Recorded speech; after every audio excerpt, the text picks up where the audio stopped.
زکریا علیہ الصلاۃ والسلام کے ہاں کیسے ایک معجزے کے طور پر یحییٰ علیہ الصلاۃ والسلام کی ولادت ہوتی ہے، جبکہ ان کی بیوی بانجھ تھی۔ زکریا علیہ الصلاۃ والسلام بالکل بڈھے اور ضعیف ہو چکے تھے، لیکن پھر بھی اللہ نے ان کو اولاد دی۔ زکریا علیہ الصلاۃ والسلام نے جب یہ سوال کیا اللہ سے، اللہ کیسے ہو سکتا ابھی یہ کرشمہ، میں بڈھا، میری بیوی بانجھ؟ تو اللہ نے کہا کیا تم کو نہیں پیدا کیا میں؟ تو کچھ بھی نہیں تھا۔ اللہ نے کہا ولم تک شیئا، تو کچھ بھی نہیں تھا، میں نے تم کو پیدا کیا نا، تو تیرے بچے کو پیدا کرنے میں مجھے کون سی دشواری؟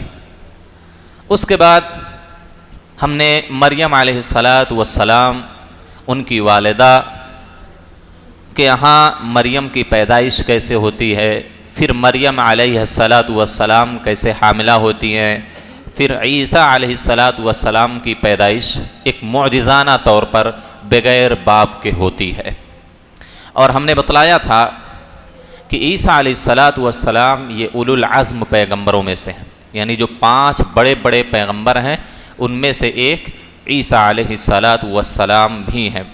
اسی وجہ سے قرآن میں عیسیٰ علیہ الصلاۃ والسلام کا نام کتنی بار آیا ہے؟ دیکھیے قرآن میں عیسیٰ لفظ کے ساتھ آپ کا نام 25 مرتبہ آیا ہے، اور مسیح جو آپ کا لقب ہے، کہتے ہیں نا مسیح، عیسیٰ مسیح، مسیح لقب کے ساتھ 11 مرتبہ آیا، اور آپ کی والدہ کے ساتھ مسیح ابن مریم یا عیسیٰ ابن مریم کی کنیت کے ساتھ 23 مرتبہ عیسیٰ علیہ الصلاۃ والسلام کا ذکر ہوا۔ تو کئی مرتبہ اللہ رب العالمین نے عیسیٰ علیہ الصلاۃ والسلام کا ذکر کبھی آپ کی والدہ کے ساتھ جوڑ کر کے، کبھی آپ کے لقب کے ساتھ، اور کبھی عیسیٰ نام کے ساتھ اللہ نے آپ کو ذکر کیا۔ اور ہم نے یہ بھی واضح کیا تھا کہ فلسطین کا ایک شہر بیت اللحم میں ان کی پیدائش ہوئی ہے، اور ان کا اصل تعلق فلسطین کے شمال میں ایک گاؤں، ایک بستی ناصرہ، وہاں سے ان کا تعلق ہے۔ اور آپ کو یہ بھی بتلاؤں کہ یہ بنی اسرائیل کے سب سے آخری نبی ہیں، ان کے بعد بنی اسرائیل میں کوئی نبی نہ آیا، تقریباً 600 سال کے بعد اللہ کے رسول صلی اللہ علیہ وسلم نبی بنائے گئے۔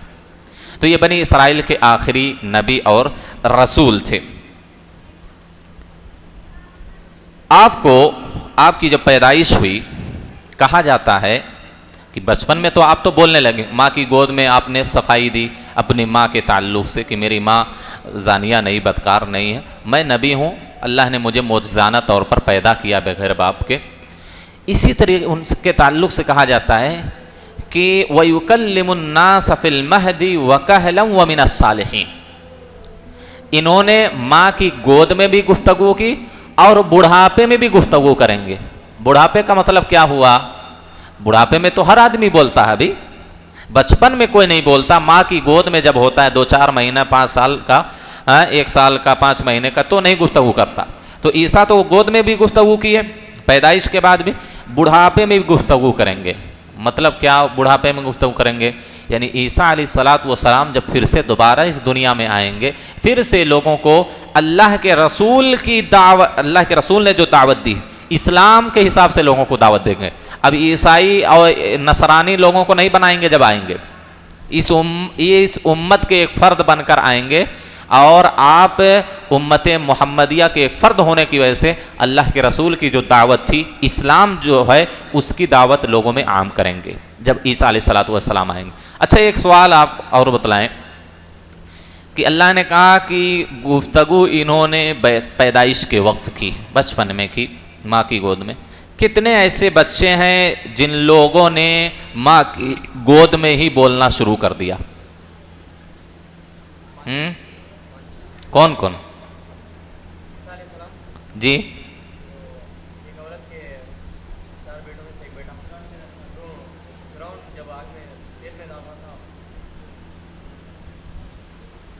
دیکھیے، صحیح بات یہ ہے کہ صرف 3 بچوں نے اپنی ماں کی گود میں گفتگو کی ہے، بات کی ہے، صرف 3 بچوں نے۔ یہ صحیح بخاری اور صحیح مسلم کی روایت ہے۔ آپ صلی اللہ علیہ وسلم نے فرمایا لم یتکلم فی المہد الا ثلاثہ، 3 بچوں نے اپنی ماں کے گود میں گفتگو کی، یعنی بولنا شروع کیے. یہ معجزہ ہے ایک اللہ کا. ان میں سے ایک تو عیسیٰ علیہ السلام، جگ ظاہر ہے، سب کو معلوم ہے. دوسرے بنی اسرائیل میں ایک آدمی تھے جن کا نام جریج تھا. جریج بڑے عابد و زاہد، یہ صرف ان کا کام عبادت کرنا تھا، جس طرح مریم علیہ السلام عابدہ زاہدہ تھی. یہ نماز پڑھ رہے تھے. ایک مرتبہ ان کی ماں آئی، ان کو پکار رہی، نفل نماز میں مشغول تھے. ان کی والدہ آتی ہیں، ان کو آواز دیتی ہیں. اب یہ بیچارے سوچ رہے ہیں نماز پڑھ رہا ہوں، کیسے ماں کو جواب دوں؟ اب نماز تو چھوڑ نہیں سکتا، نماز میں بول نہیں سکتا. تو یہ پس و پیش میں تھی، ماں کو میں کیسے اب جواب دوں؟ نماز پڑھ رہا ہوں، نماز کی حالت میں بول نہیں سکتا. تو کہا جاتا کہ 1 سے 2 بار 3 بار آئیں ان کی والدہ، لیکن یہ نماز ہی میں تھے مسلسل. اب ماں کو جواب نہیں دے سکے. والدہ نے ایک بد دعا کر دی. ان کی والدہ نے ایک بد دعا کی. کیا تھی؟ اللہم لا تمیتہ حتی تریہ وجوہ المومسات، اللہ تو اس کو اس وقت تک موت نہ دینا جب تک یہ ایک زانیہ عورت کا منہ نہ دیکھ لے. اپنے بچے کو دعا دے دی. اس سے ایک نقطہ ملتا ہم کو، کبھی بھی ماں کی بات کو ٹھکرانا نہیں چاہیے جب تک وہ شریعت کے خلاف نہ ہو. ماں کا ہر حکم ماننا یہ واجب اور فرض ہے. اللہ نے اپنے ساتھ ماں کی اطاعت کرنے کا حکم دیا ہے. جس طرح اللہ نے اپنی اطاعت کرنے کا حکم دیا ہے، اسی طرح اللہ نے اپنے نام کے ساتھ والدین کا ذکر کیا کہ والدین کے بھی ساتھ اچھا سلوک کرو، اچھا برتاؤ کرو. تو والدین کی بات ٹالنا یہ حرام ہے. اگر وہ شریعت کے خلاف ہے تو ان کی بات نہیں مانی جائیں گی، کیونکہ اللہ سے بڑی نہیں ہو سکتی ماں، والد اللہ سے بڑھ کر نہیں ہے. تو یہ جو ماں کو جو مقام ملا ہے، باپ کو جو مقام ملا ہے، اللہ نے یہ مقام دیا ہم. تو اللہ کی جہاں بات آ جائے گی وہاں ماں باپ کی بات نہیں. لا طاعت لمخلوق فی معصیت الخالق، مخلوق کی نافرمانی میں اللہ کی نافرمانی نہیں ہو سکتی. یعنی مخلوق کی اطاعت کر کے اللہ کی نافرمانی کوئی نہیں کر سکتا ہے. تو اس سے معلوم ہوا کہ والدین کی ہر بات کو ماننا چاہیے، والدین کی اطاعت کرنی چاہیے، والدین کی دعوت پر لبیک کہنا چاہیے. ورنہ خام خواہ والدین کو غصہ آ گیا، زبان سے کوئی بد دعا نکل گئی، کوئی غلط جملہ نکل گیا، تو ممکن ہے اللہ رب العالمین وہ بد دعا قبول کر لے اور ہماری زندگی تہس نہس ہو جائے. تو والدین کو کبھی بھی ناراض نہ کریں. تو انہوں نے کہا کہ اللہ اس وقت تک موت نہ دینا اس بچے کو میرے جب تک یہ زانیہ عورت کا منہ نہ دیکھ لے. تو یہ اپنے گرجا گھر میں بیچارے ہمیشہ عبادت میں مشغول رہتے تھے. ایک زانیہ عورت تھی، بدکار عورت تھی، بن سور کر روزانہ آتی تھی، آپ سے بات کرتی، لیکن آپ انکار کرتے تھے. یہ چاہتی تھی کہ میں کیسے اپنے جال میں ان کو پھنساؤں، اس عابد و زاہد آدمی کو. لیکن جریج رحم اللہ کبھی اسے عورت کے جال میں نہیں پھنسے. آخر اس نے جریج کو دوسرے طرح سے پھنسانے کی کوشش کی، ان کو بدنام کرنے کی کوشش کی. جب ان کی دعوت پر لبیک نہیں کہے، اس کے جال میں نہیں پھنسے، تو دوسرا راستہ اس نے اختیار کیا. ایک چرواہا تھا، اس چرواہے سے جا کر انہوں نے بدکاری کی. اس عورت نے بدکاری کی جا کر کے، اس سے ایک حمل ٹھہرا اس کو اور بچہ پیدا ہوا. اس نے کیا کہا کہ یہ بچہ جریج کا ہے. کیا کہہ دیا؟ بچہ جریج کا ہے. اب لوگ ان کی عبادت، ان کی تقوی طہارت پر لوگوں کو کتنا یقین تھا، کتنا ایمان تھا، بڑے اچھے سمجھے جاتے تھے، بڑی عزت تھی. لوگوں نے کہا ہاں یہ دن میں رات میں عبادت کرتا ہے اور یہ بدکاری بھی کرتا ہے. لوگ گئے، پورے گاؤں والے مل کر ان کو خوب مارے، ان کا گرجا گھر گرا دیا، خوب مارا پیٹا. انہوں نے کہا کہ بھئی مسئلہ کیا آخر بتلاؤ تو، مجھے کیوں مار رہے ہو، میرا عبادت خانہ کیوں گرا رہے ہو؟ تو ان لوگوں نے کہا کہ بھئی تم نے یہ بدکاری جو کی ہے اس کی وجہ سے. کہا رکو، مجھے 2 رکعت نماز پڑھنے دو. پانی منگوایا وضو کا، وضو بنایا آپ نے، اور کہا غلام کو حاضر کرو. انہوں نے 2 رکعت نماز پڑھی اور اس کے بعد اللہ سے دعا کری. اس کے بعد اس غلام سے پوچھا، ابھی بچہ ہے، دیکھیے ابھی پیدا ہوا بچہ. کہا کہ بتا من ابو کا یا غلام، اے بچے بتا تمہارا باپ کون ہے. تو بچہ بولنے لگا. ابھی 1 دن کی پیدائش، ابھی بچے کی پیدائش ہے، پہلا دن ہے. جب جریج نے نماز پڑھ کے دعا مانگ کے کہا من ابو کا یا غلام، اے بچے تمہارا باپ کون ہے، قال الراعی، کہا فلاں جو چرواہا ہے وہ میرا باپ ہے۔ اللہ اکبر، اللہ کی ذات کتنی عظیم ہے، اللہ ہر چیز پر قادر ہے، اللہ کی ذات سے کچھ بھی ناممکن نہیں ہے، کچھ بھی اللہ کر سکتا۔ ان ربک فعال لما یرید، تمہارا رب جو چاہتا ہے کرتا ہے، کوئی نہیں روک سکتا اس کو، کوئی منع نہیں کر سکتا۔ تو وہ بچہ ابھی ایک دن کا چند گھنٹوں کا کہا میرا باپ فلاں چرواہا ہے جو بکریاں چراتا ہے نا وہ میرا باپ ہے۔ لوگوں کو شرمندگی ہوئی، بہت افسوس ہوا کہ ہم نے اتنے بڑے عابد و زاہد آدمی کو فوکٹ میں مارا، ان کا گرجا گھر گرا دیا۔ تو لوگوں نے کہا اب ہم لوگ آپ کا عبادت خانہ سونے کا بنوا دیں گے۔ کہا نہیں نہیں، جیسے مٹی کا تھا مٹی کا بنا کے دو مجھے۔ تو یہ دوسرے بچے، ایک تیسرا بچہ ہے وہ بھی بنی اسرائیل ہی کا ہے، یہ بھی بنی اسرائیل کے، وہ بھی بنی اسرائیل کے۔ تیسرا بچہ کون ہے؟ بڑا دلچسپ ہے یہ، کہتے ہیں ایک عورت اپنے بچے کو دودھ پلا رہی تھی، بنی اسرائیل کی ایک عورت تھی، اس کے پاس سے ایک آدمی گزرا، دودھ پلا رہی تھی، ایک آدمی گھوڑے پر سوار ہو کر یا کسی بھی چیز پر سوار ہو کر گزرا، اور وہ بڑا مالدار آدمی تھا، بڑی قدر تھی گاؤں معاشرے میں۔ تو اس عورت نے کہا اللہم اجعل ابنی مثلہ، اے اللہ میرے بچے کو اس کی طرح بنانا۔ یعنی گاؤں میں بڑا آدمی تھا، بڑی عزت سے لوگ دیکھتے تھے، بڑا عہدہ تھا اس کا، مالدار تھا۔ تو ایک ماں بھی اپنے بچے کے تعلق سے ایک چاہتے ہیں میرے بچے کی زندگی اچھی ہو، دنیا میں کسی کے سامنے مانگنا نہ پڑے، کسی کے سامنے ہاتھ نہ پھیلانا پڑے۔ ماں کی نیت اچھی تھی، ماں نے دعا کی اے اللہ میرے بچے کو اس کی طرح بنا دے۔ بچہ دودھ پی رہا، فترک ثدیہا، بچہ دودھ پینا چھوڑ دیا، دودھ چھوڑ دیا، کہا اللہم لا تجعلنی مثلہ، اے اللہ مجھے اس کی طرح نہیں بنانا۔ اللہ اکبر، بچہ دودھ پی رہا ہے، ماں نے دعا کی اس کی طرح بنا دو، حالانکہ وہ نیک نہیں تھا، مال تھی، دولت تھی اس کے پاس، عہدہ تھا، عزت تھی، لیکن بچہ دودھ پی کے چھوڑ دیا، نہیں نہیں نہیں اے اللہ مجھے اس کی طرح نہیں بنانا۔ اس کے بعد کہتے ہیں پھر یہ کہنے کے بعد پھر دودھ پینے لگا۔ ابو ہریرہ رضی اللہ تعالی عنہ راوی حدیث ہیں۔ پھر کہتے ہیں کہ ایک اور لونڈی گزری، ایک عورت گزری، لونڈی گزری، تو اس کی ماں نے کہا اللہم لا تجعل ابنی مثل ہادی، اے اللہ تو اس عورت کی طرح میرے بچے کو نہ بنانا۔ وہ دودھ ابھی پی رہا تھا، پھر دودھ چھوڑ کے کہنے لگا نہیں نہیں نہیں اللہم اجعلنی مثلہ، اے اللہ مجھے اسی طرح بنانا، اے اللہ مجھے اسی طرح بنانا۔ تو اس کی والدہ نے پوچھا کیوں بھی ایسا تم کر رہے ہو، میری مخالفت کر رہے ہو؟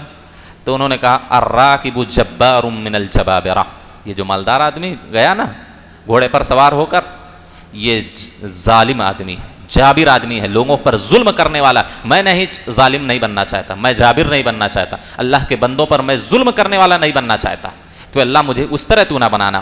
اور یہ جو لونڈی ہے نا، یہ جو عورت گئی ہے، لوگ کہتے ہیں کہ یہ چورنی ہے، چوری کرتی ہے، یہ بدکار عورت ہے، حالانکہ اس نے آج تک نہ بھی چوری کی نہ بدکاری کی۔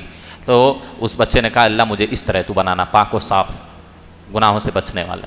تو یہ 3 بچے ہیں۔ اس کے علاوہ بہت سارے لوگوں کے تعلق سے کہا جاتا ہے کہ یوسف علیہ السلام کے تعلق سے جو بچہ گواہی دیا تھا کہ آگے سے کپڑا پھٹا ہے تو سمجھو یوسف گنہگار ہیں، پیچھے سے پھٹا ہے تو عورت گنہگار ہے، حالانکہ صحیح حدیث میں اس کا ذکر نہیں ملتا۔ اسی طرح ایک اور اصحاب الاخدود، جب وہ ایک بادشاہ تھا بنی اسرائیل سے پہلے کا، وہ جو اللہ پر ایمان لاتے تھے، وہ ایک خندق کھودا، اس میں آگ جلا دی اور سب لوگوں کو اس آگ میں پھینک دیتا تھا۔ تو ایک عورت تھی اپنے بچے کو گود میں لی ہوئی تھی، اس کے بعد کیا ہے وہ عورت ذرا ہچکچانے لگی، تذبذب کا شکار ہوگی، اپنے بچے کو کیسے میں آگ میں لے کر کودوں؟ تو بچہ بولنے لگا یا امی انکی علی الحق، اے ماں تم حق پر ہو، کود جاؤ، یہ دنیا کی کون سی پرواہ، آخرت میں ہم لوگوں کا مقام ہوگا، اللہ جنت دے گا۔ تو بعض لوگوں نے کہا کہ وہ شیر خوار بچہ تھا، لیکن حدیث میں اس کا ذکر نہیں ہے۔ اس کے علاوہ بھی بہت سارے لوگوں کے تعلق سے لوگوں نے کہا ہے کہ اس بچے نے ماں کی گود میں کلام کیا، لیکن یہ صحیح 3 واقعات ہیں، یہ نبی صلی اللہ علیہ وسلم کی صحیح حدیث ہے، صحیح بخاری اور صحیح مسلم کی روایت ہے۔ جی، تو عیسیٰ علیہ السلام کے تعلق سے بات آ گئی۔ تو میں کہہ رہا تھا عیسیٰ علیہ السلام کے تعلق سے آتا ہے کہ ابھی ذرا چند بڑے ہوئے تھے، 2-4-10 سال کے ہوئے۔ عبداللہ بن عباس رضی اللہ تعالیٰ عنہ کہتے ہیں کہ اللہ رب العالمین ان کی زبان سے حکمت و دانائی کی باتیں کرواتا تھا، ابھی بچپن چھوٹے ہیں، ایسی بڑی بڑی باتیں بول جاتے تھے حکمت کی، دانش مندی کی، کہ لوگ دیکھنے لگتے تھے، ہکا بکا رہ جاتے، یہ چھوٹا بچہ اتنی بڑی بڑی بات بول رہا ہے۔ تو یہ باتیں جب مشہور ہو گئی کہ کہ بچپن ہی میں حضرت عیسیٰ کو الہام ہوتا ہے، اللہ الہام کرتا ان پر بچپن میں۔ اب یہودی جانتے ہیں کتنی سرکش قوم ہے، وہ کہاں سے برداشت کر سکتے تھے اس بچے کی روشن مستقبل روشن کو۔ یہودیوں میں بات پھیل گئی تو ان کے خلاف کیا ہے منصوبے بنانے لگے۔ بادشاہ سے کہہ دیا ایک بچہ پیدا ہوا ہے، اب یہ بڑا ہوا تو تمہاری حکومت ختم ہو جاتی، سب لوگ اس کے پیچھے چلتے، تمہارا کام ختم۔ اب مریم کو جب اس کی بھنک لگی کہ بھئی میرے بچے کے خلاف سازش چل رہی ہے، تو یہ اپنے بچے کو لے کر مصر چلی جاتی ہیں۔ بیت المقدس کہاں چلی جاتی ہیں؟ شام سے مصر میں چلی جاتی ہیں۔ پھر جب اس بادشاہ کا انتقال ہو جاتا ہے پھر وہ واپس آتی ہیں، اور اس وقت زکریا علیہ السلام نبی تھے۔ زکریا علیہ السلام لوگوں کو اللہ کی طرف دعوت دیتے تھے، بلاتے تھے، لیکن یہودیوں نے ان کی بھی بات نہیں مانی، ان کو بھی قتل کیا، اور ان کے بیٹے جو تھے یحییٰ علیہ السلام ان کو نبی بنایا گیا۔ ان کے بعد یحییٰ علیہ السلام کو بھی قتل کر دیا ان لوگوں نے۔ بڑا دردناک واقعہ ہے یحییٰ علیہ السلام کے تعلق سے۔ امام ابن عساکر نے المستقصیٰ فی فضائل الاقصیٰ میں ذکر کیا ہے کہ دمشق کا جو بادشاہ تھا حداد ابن حدار، اس نے اپنی بیوی کو 3 طلاق دے دی تھی، لیکن اس پر افسوس ہوا تو بغیر حلالہ کے وہ واپس اپنی بیوی کو پھر اپنی زوجیت میں لینا چاہتا۔ اب 3 طلاق دے دی تو کیسے واپس لے سکتا تھا؟ تو لوگ فتویٰ طلب کیے۔ یحییٰ علیہ السلام نے کہا نہیں، اب یہ تمہاری بیوی تم پر حرام ہو چکی ہے، تم اس کو واپس اب نہیں لے سکتے۔ اب اس کی بیوی کو غصہ آیا۔ یحییٰ علیہ السلام جو زکریا کے بیٹے اور ان کے بھائی عیسیٰ کے، اب اس نے کیا سوچا کہ اب اس کا کام تمام کر دیں گے۔ اس کی بیوی، بادشاہ کی بیوی، کیا ہوا کہ بادشاہ کو کیسے بھی کر کے اس نے راضی کر لیا عیسیٰ علیہ السلام کے قتل پر، لہذا چند کیا ہے نوجوانوں کو یا سپاہیوں کو لے کر وہ گئی، وہ بیچارے ابھی اپنی عبادت خانے میں نماز ہی پڑھ رہے تھے، جا کر کیا ہے لوگوں نے ان کو سجدے کی حالت میں قتل کر دیا، اور اس نے کہا تھا کہ جب میں بادشاہ کے پاس بیٹھوں گی تو ایک تشت میں، تشتری جو ہوتی ہے ایک بڑا پلیٹ، اس میں ان کا سر رکھ کر میرے سامنے پیش کیا جائے۔ آخر ان کا سر کاٹ دیا گیا اور ان کا سر رکھ کر کے اسے کیا ہے ملکہ کے پاس پیش کیا گیا۔ تو بڑی اس طرح کے یہودیوں کی عادت تھی انبیاء کو قتل کرنا، یہ ان کا شیوا تھا۔ تو عیسیٰ علیہ السلام پھر واپس آتے ہیں بیت المقدس میں، اب دعوت و تبلیغ کا کام شروع کر دیتے ہیں۔ عبداللہ ابن عباس رضی اللہ تعالیٰ عنہ کہتے ہیں کہ دیکھیں سارے انبیاء کو 40 سال کی عمر نبوت ملی، لیکن عیسیٰ علیہ السلام ابھی 30 ہی سال کے تھے کہ اللہ رب العالمین نے آپ کو نبی بنا دیا، آپ پر وحی نازل کرنے لگی۔ 30 ہی سال میں، ابھی نوجوان تھے 30 سال میں، اور 3 سال کے اندر ایسا کرشمہ ہوا کہ سارے یہودی، سارے کاہن عیسیٰ علیہ السلام پر ایمان لا رہے ہیں اور آپ کی اتباع کر رہے ہیں، توریت اور انجیل کے مطابق زندگی گزارنے لگے۔ اب یہودیوں کو ڈر ہوا کہ بھئی یہ تو سارے کے سارے لوگ یہود سے عیسائی کیا ہے نصارہ بن جائیں گے۔ اب عیسیٰ علیہ السلام کے خلاف سازش ان لوگوں نے شروع کر دی۔ عیسیٰ علیہ السلام کے خلاف ان لوگوں نے سازش کی۔ 3 سال کے اندر یہ کیا ہے ایک ایسا ہوا کہ سارے لوگ ان کے عیسیٰ علیہ السلام کے متبع ہو گئے، اور سارے یہودی سے عیسائی بننے لگے، کاہنوں نے، نجومیوں نے توبہ کر کے عیسیٰ علیہ السلام پر ایمان لے آئے۔ تو یہودیوں کو لگا کہ بھائی اب پورے کاہن یہودی سب مل کر عیسیٰ علیہ السلام کے خلاف سازش کرنے لگے، اور آخر کار وہ اپنی سازش میں کامیاب ہوئے۔ کامیاب کیسے ہوئے کہ ان کا خود جو شاگرد تھا خود اس نے خیانت کی۔ عیسیٰ علیہ السلام کا جو شاگرد تھا اس کا نام تھا اسکریوتی، یہودا اسکریوتی اس کا نام تھا۔ 30 دینار پہ یہ راضی ہو گیا عیسیٰ علیہ السلام کی کیا ہے عیسیٰ علیہ السلام خیانت کرنے میں، ان کا پتہ بتانے میں، جگہ بتانے میں۔ 30 دینار پر اس کو لوگوں نے راضی کر لیا۔ عیسیٰ علیہ السلام عیسائیوں کا ایک مذہبی تہوار ہوتا ہے، اس موقع پر آپ بیت المقدس میں آئے تھے اور یہاں پر فصح کا کھانا کھانا تھا۔ اس کے بعد آپ 11 حواریوں کو، اپنے دوستوں یا شاگردوں کو لے کر شہر کے باہر گیتسمنی ایک جگہ ہے، گیتسمنی، وہاں لے کر گئے، وہاں رات گزارنا تھا۔ اب اس کو لوگوں نے کیا ہے رکھ لیا تھا۔ یہ خائن خیانت کر گیا، جا کر بادشاہ کو اطلاع دی۔ اس وقت کا بادشاہ جو تھا یونتیس پیلاتیس، یہ بادشاہ تھا، لوگوں نے اطلاع دے دی. اب 11 ساتھیوں کے ساتھ وہ اس گتس نمی جگہ میں رات گزار رہے تھے. اس نے جا کر اطلاع دی, آ کر سارے لوگوں نے پورے اس گھر کا احاطہ کر لیا, محاصرہ کر لیا, گھیر لیا. اب عیسیٰ علیہ السلام تو سوچے کہ اب بچنے کی کوئی امید نہیں ہے. عیسیٰ علیہ السلام نے کہا کہ کون میری شکل اختیار کرنا چاہتا ہے, جو میری شکل اختیار کرے گا میرے بدلے میں قتل ہوگا, وہ میرے ساتھ جنت میں ہوگا. ایک نوجوان جو آپ کا شاگرد ہوا وہ کھڑا ہوا, پھر کہا, پھر وہی کھڑا ہوا, پھر آخرکار کیا ہے, لوگ اس میں داخل ہوئے اور اس نوجوان کو اللہ نے عیسیٰ علیہ السلام کی شکل دے دی. عیسیٰ کی جو شکل تھی اس نوجوان کو دے دی. لوگوں نے اندھیرے میں سمجھا یہ عیسیٰ ہے, اس کو پکڑ کر لے گئے, اس کو سولی پر چڑھا دیا. اور کہا جاتا ہے کہ جبریل علیہ السلام اس سے دیوار کو پھاڑ کر ایک روشندان بناتے ہیں اور اس سے عیسیٰ علیہ السلام کو لے کر آسمان پر چلے جاتے ہیں. تو لوگوں نے ان کے شاگرد کو, جن کو عیسیٰ کی شکل دے دی گئی تھی, وہ ان کو پکڑ کر کے لے جا کے سولی پر چڑھا دیے, اور ان کا یہ گمان ہے کہ ہم نے عیسیٰ کو قتل کر دیا. حالانکہ اللہ نے کہا برفع اللہ نے ان کو آسمان پر اٹھا لیا ہے. اور جب نبی صلی اللہ علیہ وسلم معراج پہ گئے تھے تو یحییٰ سے بھی ملاقات ہوئی تھی اور عیسیٰ علیہ السلام سے بھی آپ نے ملاقات کی. پھر کیا ہے, 33 سال ان کی عمر تھی, اللہ نے اٹھا لیا. پھر آئیں گے عیسیٰ علیہ السلام, پھر انہی یہودیوں کو, عیسائیوں کو قتل کریں گے, صلیب کو توڑیں گے, خنزیر کا گوشت حرام قرار دیں گے اور ان پر جزیہ لاگو کریں گے, ان سے جہاد کریں گے, جب تک کہ یہ لوگ پھر عیسیٰ علیہ السلام کی بات نہ ماننے لگیں, امت محمدیہ کے حساب سے نہ چلنے لگیں. تو یہ مختصر تاریخ تھی عیسیٰ علیہ السلام کی. اللہ سے دعا ہے کہ اللہ ہم تمام لوگوں کو قرآن سننے, سمجھنے اور اس میں غور و فکر کرنے اور اس کے مطابق زندگی گزارنے کی توفیق دے. آمین.